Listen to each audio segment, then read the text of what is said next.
I never thought a simple evening walk could unravel my entire world. My name is Vanessa, and for 8 years, my life with Ryan has been a steady rhythm of suburban comfort. Quiet streets, familiar routines, and those predictable strolls through Willow Grove Park. But on that balmy summer night, under the whispering oaks and beside the shimmering lake, something shifted. I felt it in the charged air, in the way Ryan's eyes glinted with a secret I couldn't decipher. As we veered off our usual path into the shadowy unknown, my heart raced with a mix of dread and curiosity. What was waiting for me in the hidden corners of that park, and why did it feel like my marriage was about to change forever? Picture this: a single, fleeting moment where the world seems to hold its breath, where the hum of life pauses just long enough for you to notice the weight of something unspoken. That's where I find myself now, looking back on a summer evening that started like so many before it, yet shifted into something I never saw coming. My name's Vanessa, I'm 30, and I've been married to Ryan for 8 years. He's 32, a financial analyst who thrives on numbers and order, a man who could map out his day down to the minute if you let him. We've carved out a quiet life in a suburban pocket just beyond the city, where the streets are lined with tidy lawns and the air carries the faint buzz of distant traffic. Our home sits a stone's throw from Willow Grove, a sprawling park that's become more than just a patch of green. It's a ritual, a tether in our routine. Ryan's always been a creature of habit, finding peace in the predictable. Those evening walks through Willow Grove? They're his sanctuary. After a long day crunching numbers, he needs the rhythm of his steps on those winding paths to shake off the weight of the world. Me, I'm more of a homebody. Give me a cozy corner and a worn paperback, and I'm set.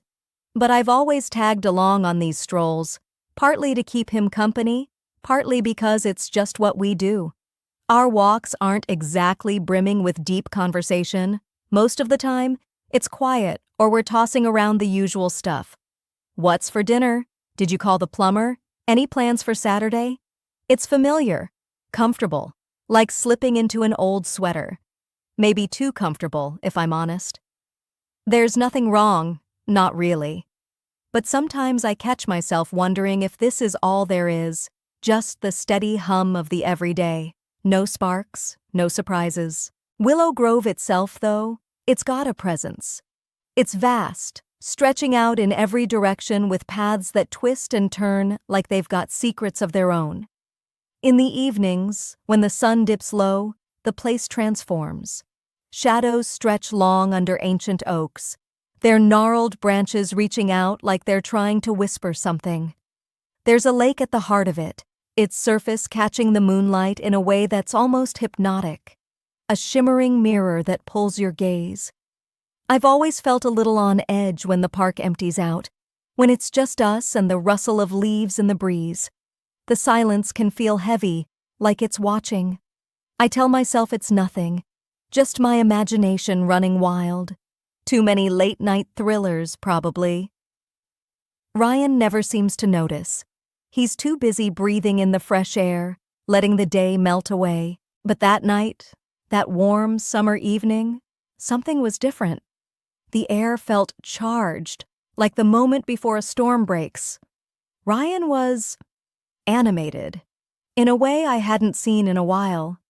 There was a spring in his step as we set out on our usual evening walk through Willow Grove, a subtle energy that I couldn't quite pin down. The air was balmy, the kind of night where the day's heat still clung to the earth, but a soft breeze danced through the trees, rustling the leaves with a gentle murmur. It felt like the world was exhaling, unwinding alongside us. We started down our familiar route, the same one we've traced hundreds of times, past the playground with its empty swings swaying faintly, around the small hill where kids sometimes roll down on sunny weekends, and toward the quieter, less traveled paths that skirt the edge of the lake. The park was nearly deserted at this hour, just a handful of joggers and dog walkers in the distance, their silhouettes blurring as the sun dipped below the horizon. painting the sky in hues of amber and violet. I glanced over at Ryan as we walked, his pace steady and sure. But there were little things catching my eye. The way he kept stealing sideways glances at me, like he was checking for something in my expression. A faint smirk played on his lips, barely there but impossible to miss once I noticed it. And then there was the humming. Some tune under his breath, low and unfamiliar, weaving through the quiet between us. It wasn't a song I knew, and that nagged at me for reasons I couldn't explain.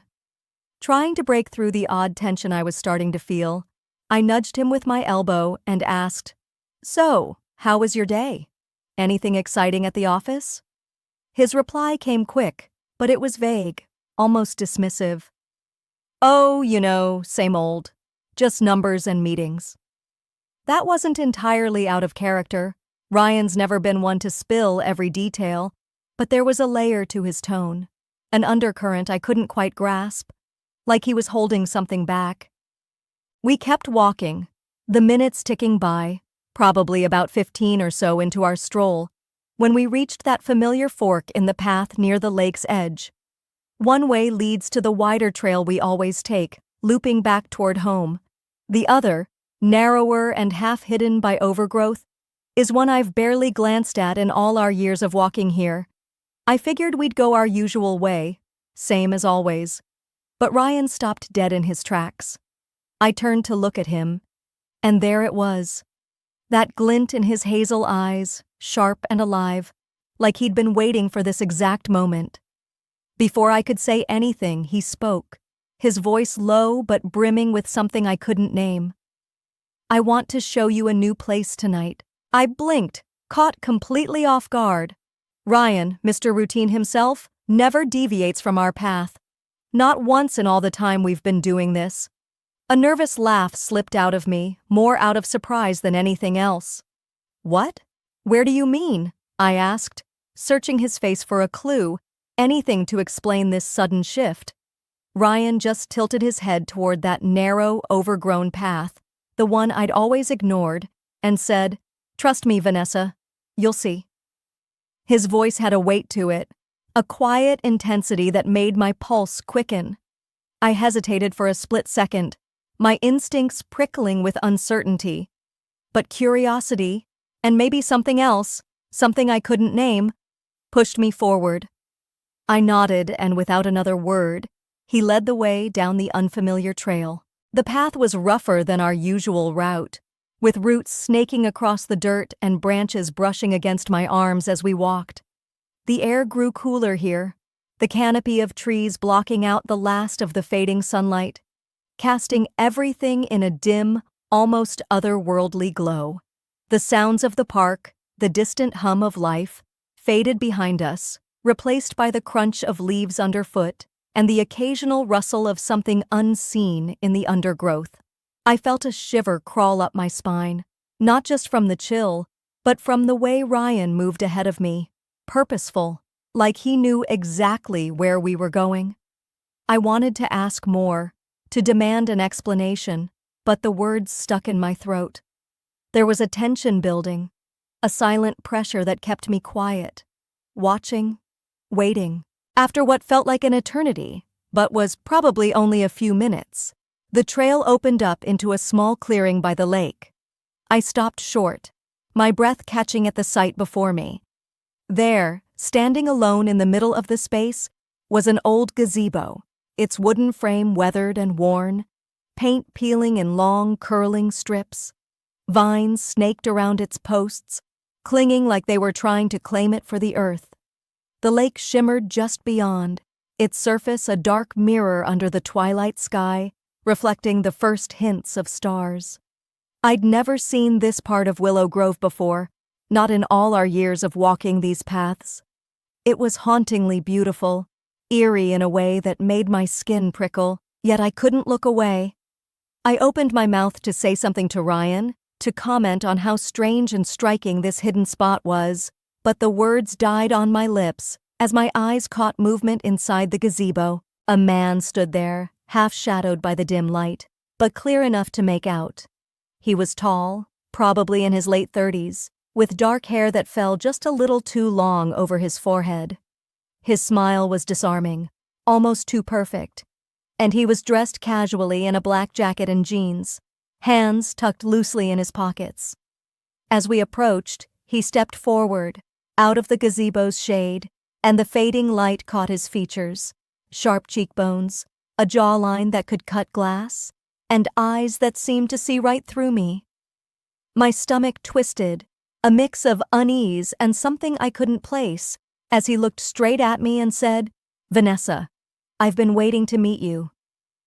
His voice was smooth, warm, like we were old friends catching up after years apart.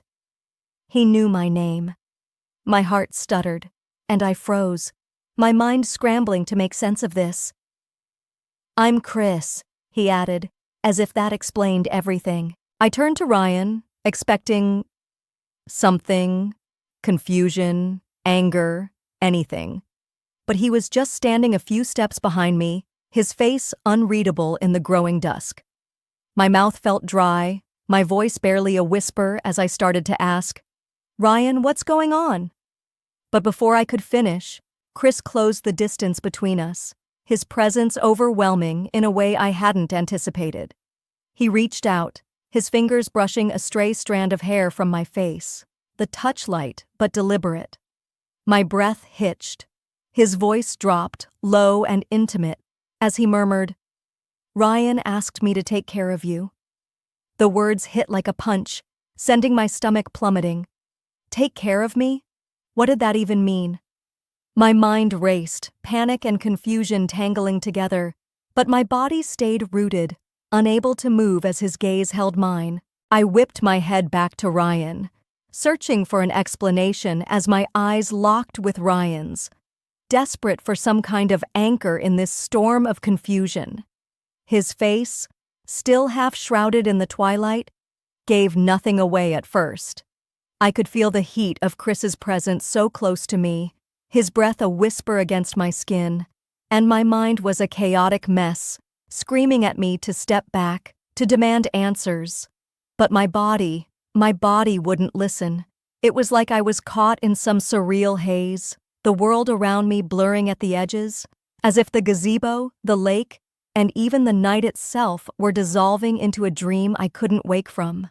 The air felt thick, heavy with the scent of damp earth and the faint tang of the lake nearby. I could hear the rustle of leaves in the gentle breeze, mingling with the distant croak of frogs hidden in the reeds, their sounds weaving into the low murmurs from Chris. His voice was a quiet hum, words I couldn't quite catch, but the tone was enough to send a shiver racing down my spine. His touch grew bolder, a hand resting lightly on my arm, fingers tracing a slow, deliberate path that made my breath catch in my throat. And then, out of the shadows of the gazebo, another figure emerged. A woman, her silhouette graceful and confident, her eyes catching the faint moonlight as she approached. She didn't speak, but her presence added another layer to the tension, her gaze flicking between me and Chris with an unspoken understanding.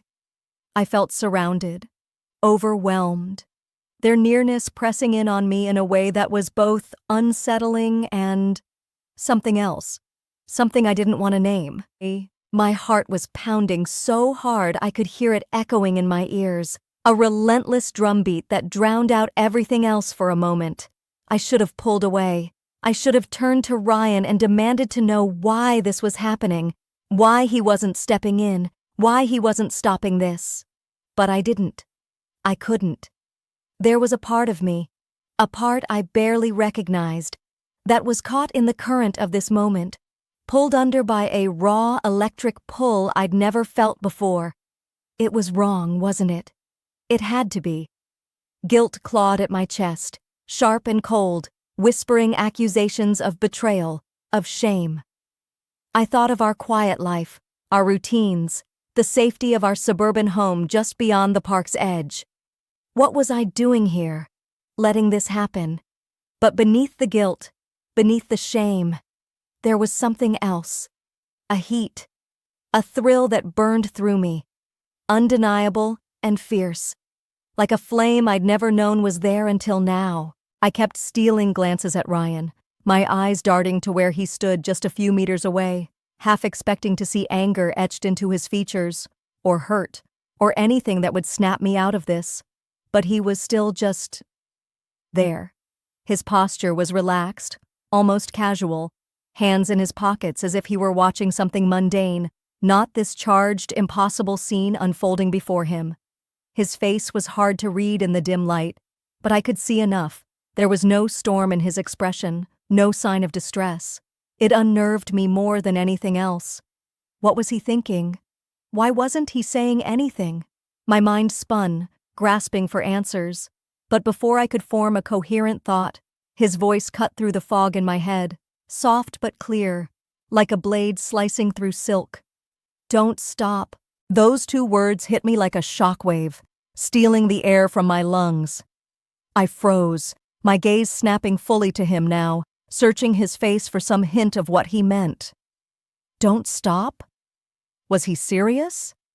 His tone wasn't angry, wasn't pleading. It was steady, almost commanding, laced with a permission I hadn't expected. And then I saw it, even in the faint glow of the night, a faint smile curling at the corner of his lips, subtle, but unmistakable. It wasn't a smile of mockery or cruelty. It was something else, something knowing. A shiver raced through me, not from fear, but from a sudden, piercing understanding. This wasn't a mistake. This. As Ryan's words lingered in the air, a tidal wave of emotions crashed over me, pulling me deeper into the moment. My heart was a wild thing, hammering against my ribcage, as if it might break free. The gazebo, this hidden corner of Willow Grove, became a world unto itself, a space where reality bent and twisted into something I couldn't grasp. I stood there, caught in the eye of a storm I hadn't seen coming, every nerve in my body alight with a raw, untamed energy. Adrenaline surged through me, sharp and electric, making my skin hum with a sensitivity I'd never known. Time itself seemed to warp, stretching out into an endless expanse 1 second, then collapsing into a fleeting heartbeat the next.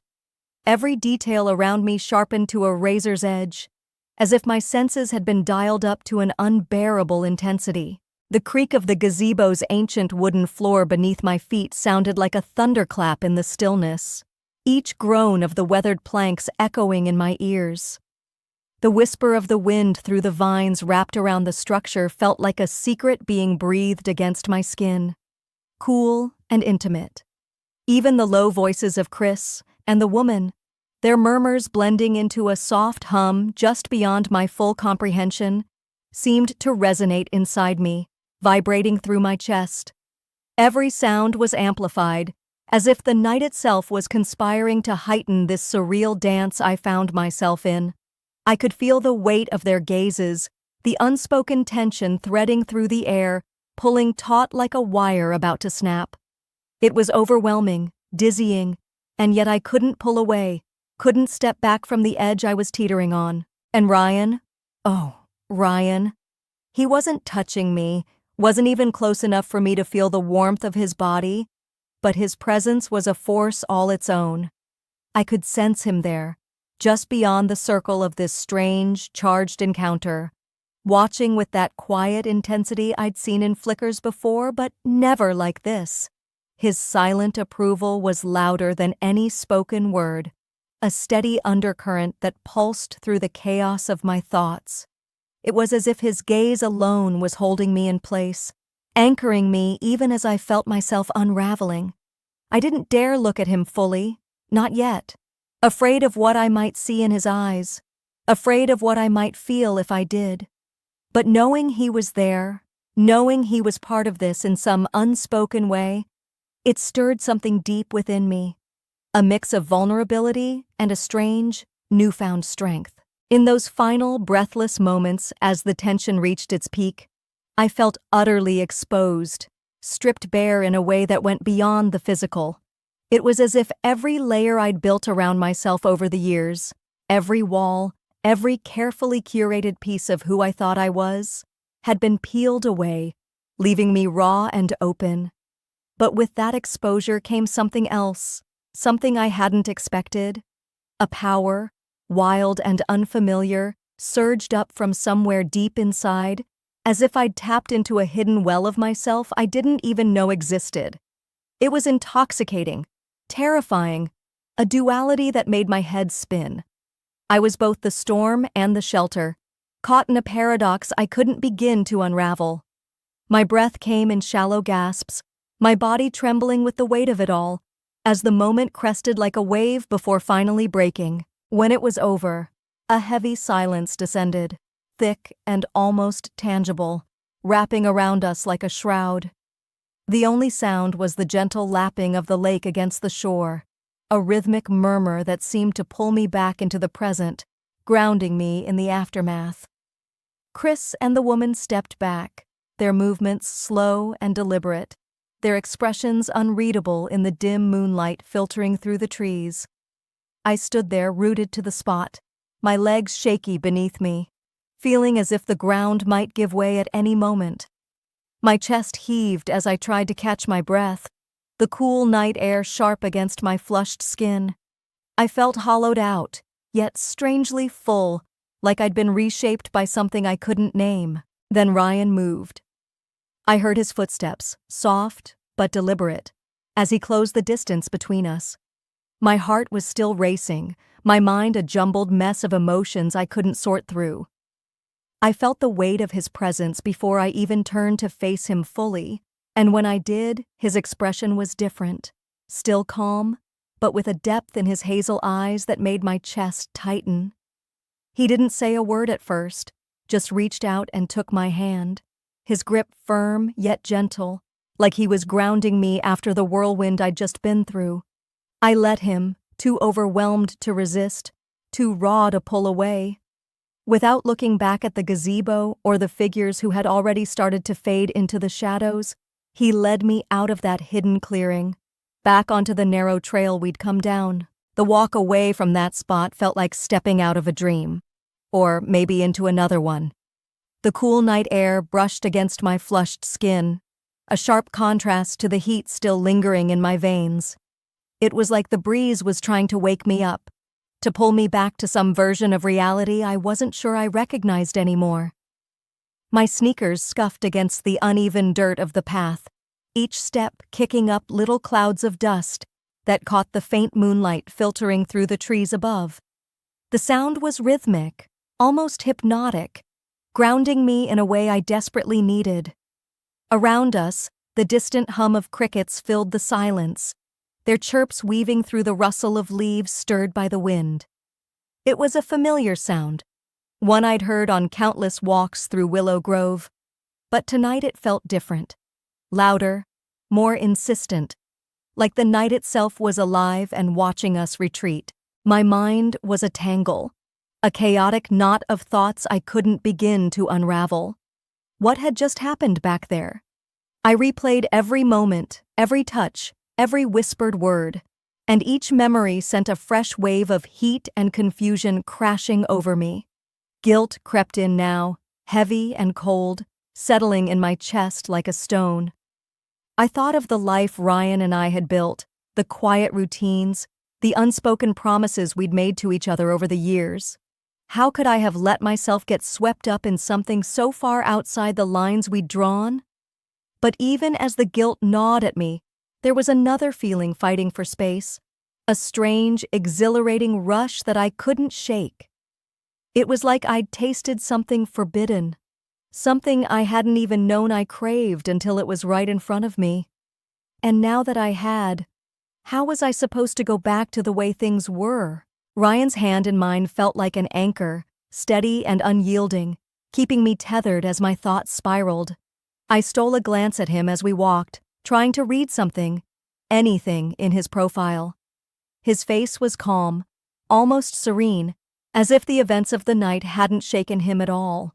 His jaw was set, his eyes fixed on the path ahead, and there was a quiet confidence in the way he moved, like he knew exactly where we were going, not just physically, but in some deeper sense I couldn't grasp. I wanted to ask him so many things: why he'd brought me there, what he'd meant by his words, how he could be so composed when I felt like I was coming apart at the seams. But my throat was tight, the words refusing to form, and so we walked on in silence, the weight of everything unsaid pressing down between us. The narrow trail eventually gave way to the wider, more familiar paths of the park, the ones we'd walked 100 times before. The trees thinned out, letting more moonlight spill onto the ground, casting long shadows that danced with each step we took. I could see the faint glow of streetlights in the distance now, marking the edge of our neighborhood, a beacon of normalcy that felt both comforting and jarring after everything. My legs moved on autopilot, following Ryan's lead, but my mind was still back there, in that hidden clearing by the lake, replaying every charged moment under the creaking roof of that old gazebo. I felt like I was split in two, one part of me walking. Don't forget to subscribe, like, and comment if you enjoyed this story. This will help us create more engaging stories for you.